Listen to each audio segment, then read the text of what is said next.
What's going on out there, everybody? And if you have ever been trigger curious, this video may send you down a road from which there is no escape, no turning around, and you'll probably want to just get amnesia and forget your way back home. 5-shot group in the head.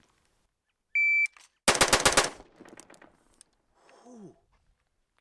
1, 2, 3, 5 shots.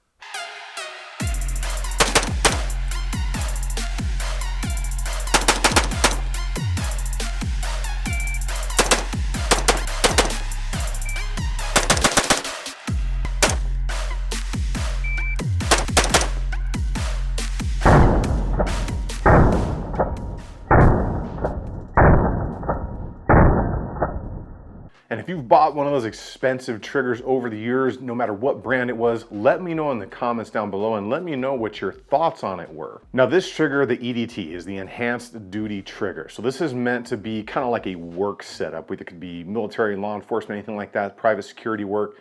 So it's a far better trigger than like the factory mil-spec stuff, but it keeps you in a certain range of pound weighting, which is what most rifles are gonna have to be at to pass an armorer's inspection. And that's gonna be generally anywhere from 4.5 to 5.5 pounds.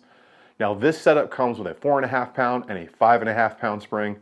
I can tell you right now, the 4.5 pound one is just the way to go because of the way it feels and reacts out there on the range. Now if you're stuck with that 5.5 pound need for work or whatever reason out there, I feel for you because that 4.5 one is just an amazing setup to work with. Now when it comes to triggers in anything, whether it's your Glock, your M&P, your SIG, whatever you have, rifles, anything, these are options. They're not necessities, but they do really change the overall shooting experience. I know you guys are itching to see the specs on this thing and see some of those pull tests, so we're gonna go ahead and get into this thing right after you hit that subscribe button. Awkward pause.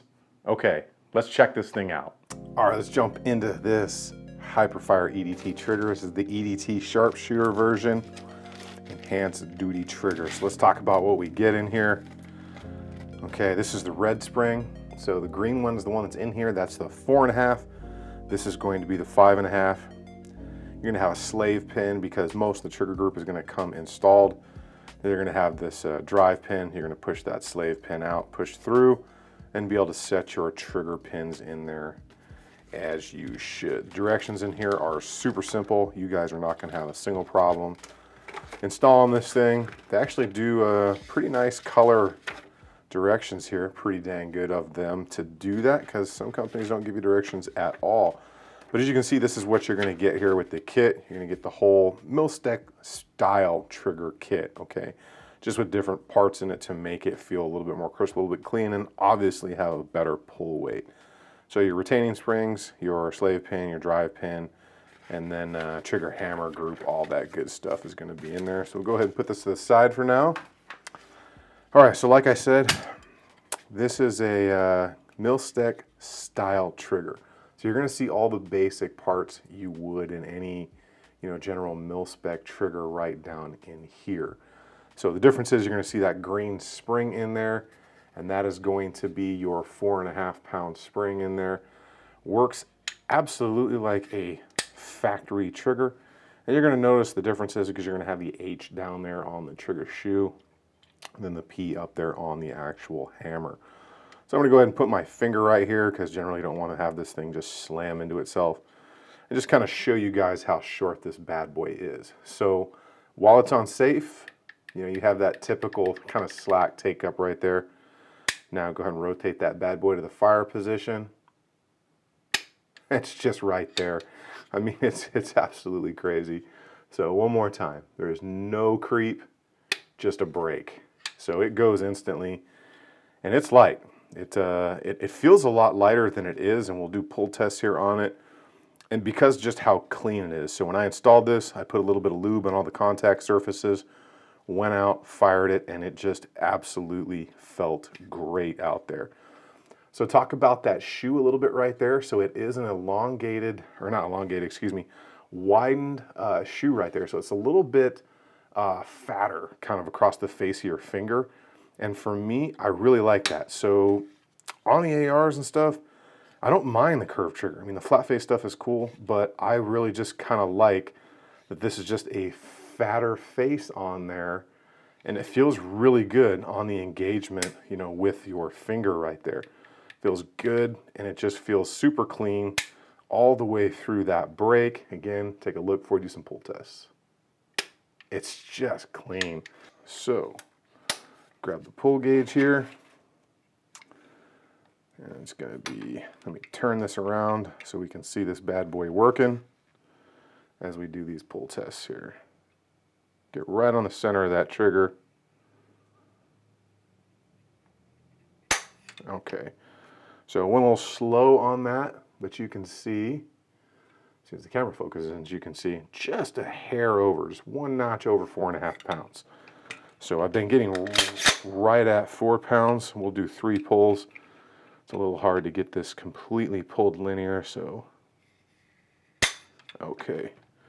I think I over pulled that a tiny bit right there, so just over 4.5. Do one more pull here. Okay. So right there again, that one is pretty much dead nuts at 4.5 pounds. So it's pulling exactly where I expected it to. But like I said, the overall feel of this is just really good. I mean, the feel on this trigger shoe, both the tactile feel, but then just watch this brake. And we'll get him a little closer for you.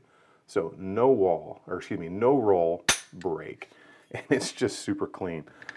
It's a nice little setup. And this is kind of the one in this price range that I think will really draw you in to getting into the aftermarket trigger game when it comes to, you know, your rifle platforms. Let's go ahead and talk about price, play around with some more of that range footage, and wrap this up.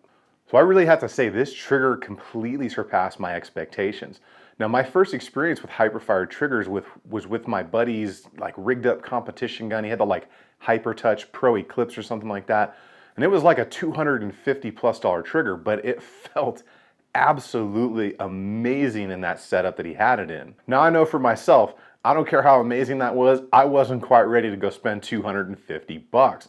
So I figured if they made something that good, maybe trying one of their models that's kind of in that Rise Armament 140 price range, which is right where this enhanced duty trigger is at $99 as of making this video. Now I have to say, for $99, this is probably gonna be my go-to trigger.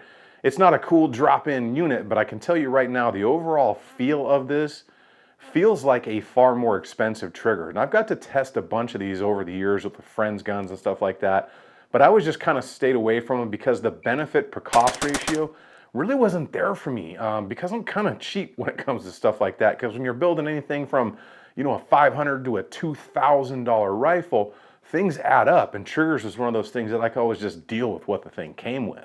But like I said, you go down that road and you willfully get lost in it because it's kind of hard to go back. With that being said, I am really curious to know what you guys have spent on your most expensive trigger and what rifle system it was in, because they range all over the place depending on the platform. So what are all the benefits to this? The price, $99.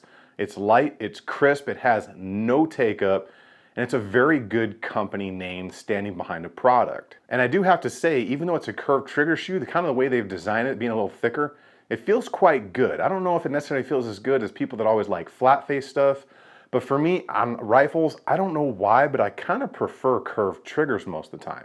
So there are a couple of others I'm currently testing out that are lighter, twice as expensive, and I'm just really curious to see how they're gonna compare to this, because this one, like I said, definitely threw me for a loop, especially in that $99 price range. And especially for those of us that get to carry our own rifles and setups at work, whether you're a contractor or law enforcement, or this is the one I would go with. For $99, you get both springs in there if you have to carry a heavier one. And I gotta say, this trigger is just talking to me. Before we wrap this up, I need you guys to tell me my trigger is sexy. Get out there and see if you have a friend that's got one of these, or you can test it out before spending your hard-earned money on it, because you may very well find out, like I did, it's worth $99. You guys get out there and enjoy you some life, because it's not a practice life. You got to get it in while you can, and I will see you guys on the next one.